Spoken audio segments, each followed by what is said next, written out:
పోలీసులతో బెదిరించి మా ప్రజలు పెట్టాలి 10 సంవత్సరాలు తెలంగాణ ప్రభుత్వంలో కానీ మా ప్రజలు పెట్టాలి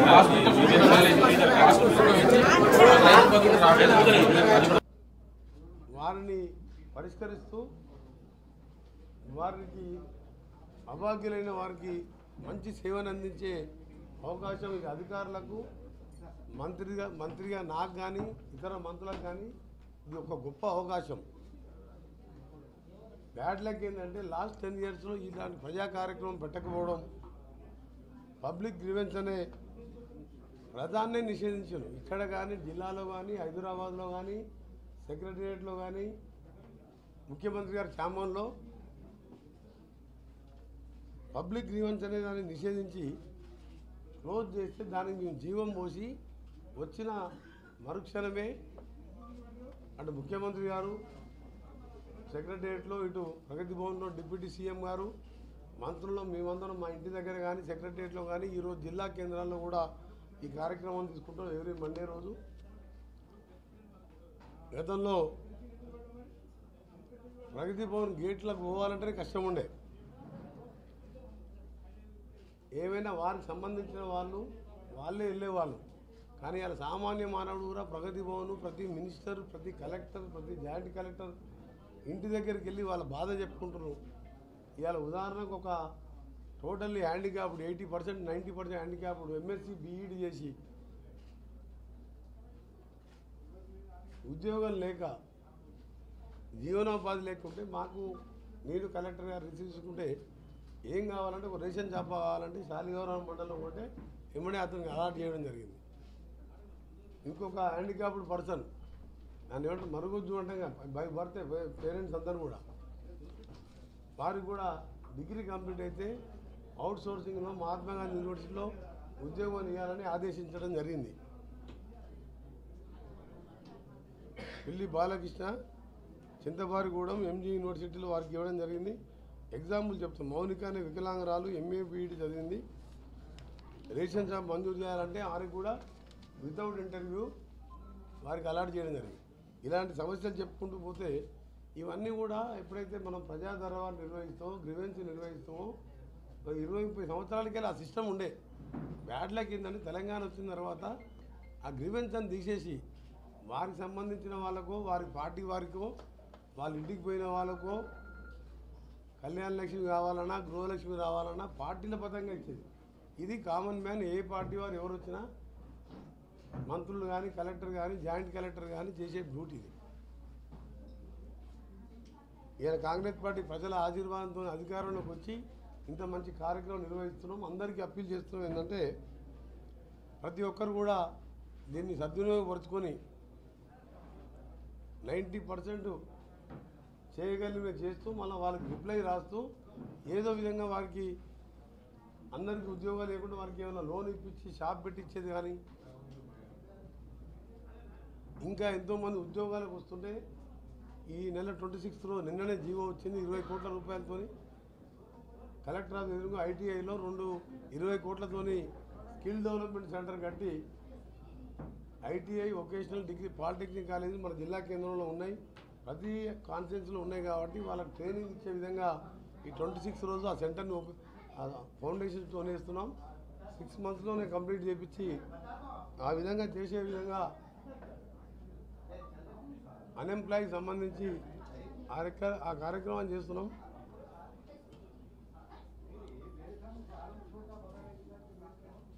మీ అందరికీ తెలుసు అంటే పొలిటికల్ సంబంధించిన అయినా కాకుండా ఇందిరమ్మ ఇంట్లో ఉంటున్న మా ఖానాపూర్లో ఇందిరమ్మ ఇంట్లో కాంగ్రెస్ పార్టీ కట్టిన ఒక్క రూమ్లో కట్టుకున్న వెడబం బుజ్జి అనే మామూలు దళితుని పేదవాడిని కూడా ఎమ్మెల్యేగా ఈసారి మేము కాంగ్రెస్ పార్టీ గెలిపించడం జరిగింది. కాంగ్రెస్ పార్టీ టికెట్ ఇచ్చి తెలంగాణ ఉద్యమకారుడు మన దళిత సోదరుడైన మందుల శాముల్ని ఎంతో కడు పేదవాడిని కూడా ఎమ్మెల్యేగా చేసిన ఘనత తెలంగాణ ప్రజలది, నల్గొండ ప్రజలది.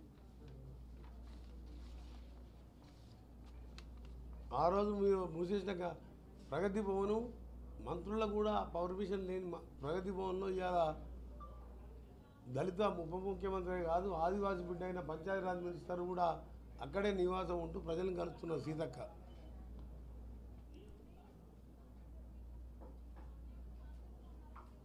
మళ్ళా ఇంకా ఒక విషయం, దీని మీద ప్రెస్ ద్వారా బీఆర్ఎస్ పార్టీ నాయకులకు తెలంగాణ ప్రజలందరూ కూడా విజ్ఞప్తి మీకు అప్పీల్ చేస్తున్నాం.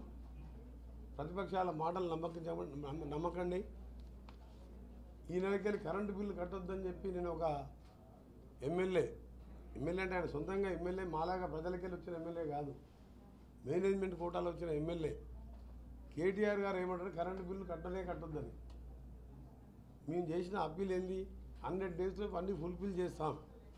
మేము అనుకున్నాం కరెంటుది కూడా ఎమ్మడే చేద్దాం అనుకున్నాం, కానీ ప్రభుత్వం వచ్చిన 3వ రోజు మేము అసెంబ్లీ నిర్వహించి తెరిచిస్తే 85,000 కోట్ల నష్టాల్లో ఉన్న విద్యుత్ సంస్థని 20 ఏళ్ల కింద రిటైర్ అయిన ప్రభాకర్ రావు అనే సీఎండీ గారిని పెట్టుకొని యాదాద్రి లాంటి థర్మల్ పవర్ ప్లాంట్ 29,000 కోట్లకు శాంక్షన్ చేసి నామినేషన్ మీద కమిషన్ల కోసం ఇచ్చుకొని ఇవాళ 50,000 కోట్లకు పెరిగింది. భద్రాద్రి థర్మల్ ప్లాంట్ అది పాత సబ్ క్రిటికల్ సిస్టంలో, యాదాద్రి భద్రాద్రి రెండు కూడా అవుట్డేటెడ్ సిస్టంలో పిలిచింది. అందులో నామినేషనే, ఛత్తీస్గఢ్ పవర్లో కిక్ బ్యాక్సే. ఇవాళ జీతాలు లేని పరిస్థితిలో మొత్తం కూడా రిజ్వీ లాంటి మంచి ఐఏఎస్ అధికారి గతంలో నల్గొండ కలెక్టర్గా ఉండే వారిని పెట్టి ఇప్పుడే లైన్లోకి తీసుకున్నాం. తప్పకుండా మేము చెప్పిన 100 రోజుల్లోపు ఉచిత కరెంటు 200 యూనిట్ల వరకు ఇవ్వడం జరుగుతుందని చెప్పి మీ ద్వారా ప్రెస్ వాళ్ళని విజ్ఞప్తి చేస్తూ, ప్రెస్ ద్వారా ప్రజలకు విజ్ఞప్తి చేస్తూ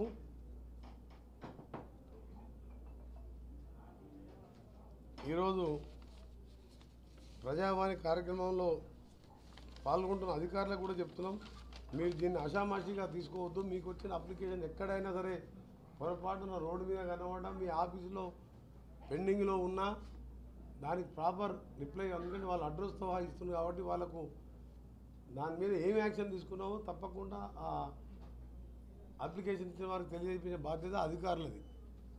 నా పేరు మీద ఇస్తే నేను వాళ్ళకి రిప్లై చేసే బాధ్యత నాది.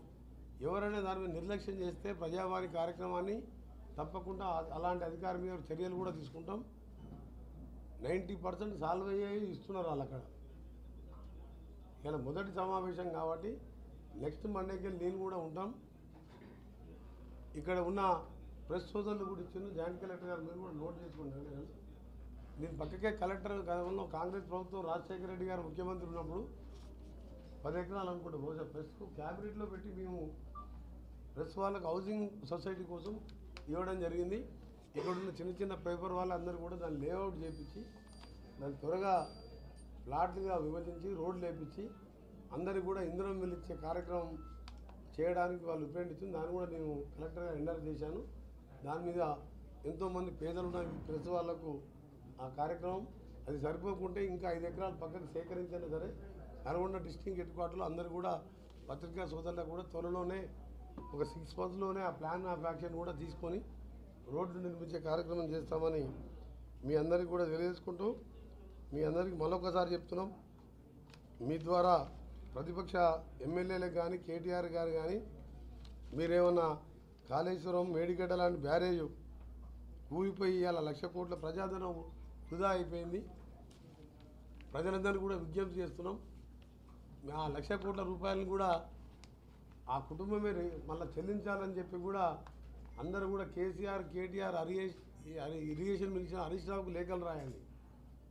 200 యూనిట్లు ఇస్తానికి పెద్ద ఖర్చు కాదు మాకు, నెలకు సంవత్సరానికి 400 కోట్లు అవుతుంది అని ఈ వ్యవస్థను గాడిలో పెట్టి సిస్టమ్ ప్రకారం ప్రజావాణి ఎట్లా చేస్తున్నాం అట్లా మొన్న మేము అప్లికేషన్ తీసుకున్నాం.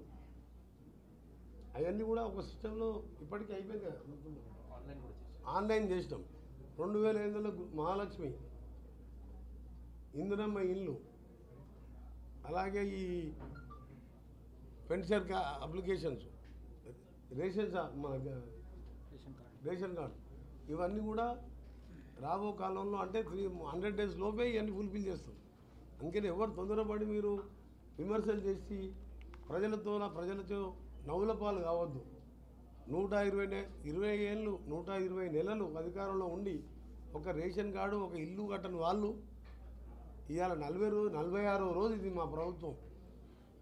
ఇవాళ ఇంతమంది అధికారులు నేను అక్కడ మంత్రులను కూర్చొని 1,50,00,000 రూపాయల విజ్ఞాపన పత్రాలు వచ్చినాయంటే ఎన్ని సమస్యలు తెలంగాణ ఉన్నాయో అర్థం చేసుకోవాలి. అందుకని పనికిరాని విమర్శలు మాని కరెంటు బిల్లు కట్టొద్దు, అది కట్టొద్దు, ఇది కట్టొద్దు అంటే మీరు చేసిన బండారం కానీ యాదాద్రి ప్లాంట్ మీద ఇప్పటికే విజిలెన్స్ ఎంక్వైరీ స్టార్ట్ అయింది. రేపు సిబిఐ సిట్టింగ్ జడ్జితో ఎంక్వైరీ చేస్తున్నాం. ఇవన్నీ చేసుకుంటూ మా కార్యక్రమాలు మేము చేస్తున్నాం. ప్రజాధనాన్ని కాపాడడానికే ప్రజానాయకులుగా మంత్రులుగా మా బాధ్యత అండి. We are custodians of the public property. అలాంటిది ధరణి పెట్టి సోమేష్ కుమార్ లాంటి ఒక కరప్టెడ్ ఆఫీసర్ని పెట్టి ధరణి పెట్టి 1000 ఎకరాలు తీసుకొని ఇలా అన్ని అప్లికేషన్లు అవే వస్తున్నాయి. ఇవన్నీ స్ట్రీమ్లైన్ చేసానికి టైం పడుతుంది. అందుకని పత్రిక వల్ల కూడా విజ్ఞప్తి చేస్తున్నాం. వాళ్ళకిచ్చే వాళ్ళు మాట్లాడే మాటల కంటే ఎక్కువ మేము చేస్తే మేము మా ఆఫీసర్లు ఏ విధంగా 46 రోజులకి కష్టపడుతున్నాం. గతంలో మీరు చూసినాం. ఎమ్మెల్యే ఇంటి దగ్గర అధికారులు ఉండేవారు. అప్లికేషన్ కళ్యాణ లక్ష్మి సంతకం కావాలి, ఎమ్మెల్యే ఇంటికి పోవాలి. ఇలా అది కూడా తీసేస్తున్నాం. నేనే ఇవాళ కలెక్టర్ గారు, జాయింట్ కలెక్టర్ గారు మేము కూర్చొని సమస్యలు పరిష్కరిస్తున్నాం. ఈ సిస్టమ్ ఎప్పుడైనా చూసిందా మీరు? ఇది ప్రజాపాలనకు నియంత్ర పాలనకు తేడా. మా అభివృద్ధి ఏందో వచ్చే నెలకెళ్ళి చూపిస్తాం. Thank you. మరిన్ని వీడియోస్ కోసం ఛానల్ ని సబ్స్క్రైబ్ చేయండి. లేటెస్ట్ అప్డేట్స్ కోసం వాట్సాప్ ఛానల్ ని ఫాలో చేయండి. అండ్ లింక్ డిస్క్రిప్షన్ లో ఉంది.